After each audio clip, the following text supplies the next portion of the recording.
बघायला गेलं तर आमचं म्हणणं आणि जेव्हा पहिले 9 थर लावले तेव्हा हळूहळू बाकीची मंडळ सुद्धा 9 थर लावायला लागली आणि माझगावच्या ताडवाडी मंडळाचं आपण मनापासून अभिनंदन करूया।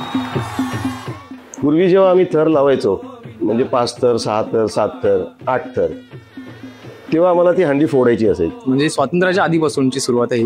तसा उत्सव पूर्वी फक्त एकाच ठिकाणी साजरा व्हायचा आणि तो म्हणजे ठाणे टेंबी नाका। धर्मवीर आनंद दिघे साहेबांचा सुद्धा तुम्हाला सहवास लाभलेला आहे। दहीहंडी हा खेळ आपला एक रफ अँड टफ हे आहे, त्यामध्ये थोडा इंजुरीज पण होतात, पण त्या रिकवर होण्यासाठी आपण फिट असणं खूप गरजेचं आहे। बरोबर, प्रॅक्टिस करणं दहीहंडी ह्या सणाला किती महत्वाचं आहे ते मला वाटतं माझगाव ताडवाडी गोविंद पथकाकडूनच सुरू झालेली ही प्रथा असा आहे। केव्हा हे सगळं म्हणजे पब्लिकली महिला सुद्धा पुढे येऊ लागल्या या खेळांसाठी।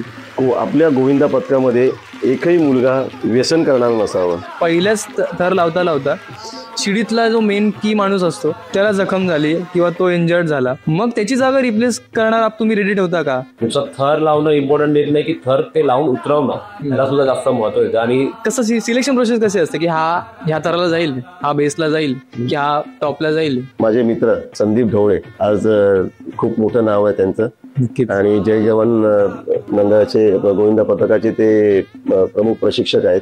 तर मी सांगितलं आमच्या सगळ्या कमिटीला की माझं जे पद आहे हे आपल्या अध्यक्षपदावर आज आपण संदीप ढवळेंना आपण अध्यक्ष बनवूया। मी तेव्हा ते 3 एके उचलायचो आणि 3 एके कोणी चालूच नव्हते केले। या 8 थर पण आम्ही लावायचो, हे अक्षरशः 9 थरासारखे वाटायचे। त्यांना बेलायचे की 3 एके लावायचे ना, त्यांना ते बेलायचे नको रे भयानक आहे बघू की म्हणजे जे न्यूज चॅनल वाले होते ते कुठे काही चांगले थर लावले त्याची प्रसिद्धी जास्ती करत नव्हते, पण जर कुठे काही पडलं म्हणजे समजा ते 2 थर लावून किंवा 3 थर लावून जरी मुलगा कुठे काही पडला त्याची प्रसिद्धी जास्ती करतात। सचिन तेंडुलकर सरांचा खास लीड आहे।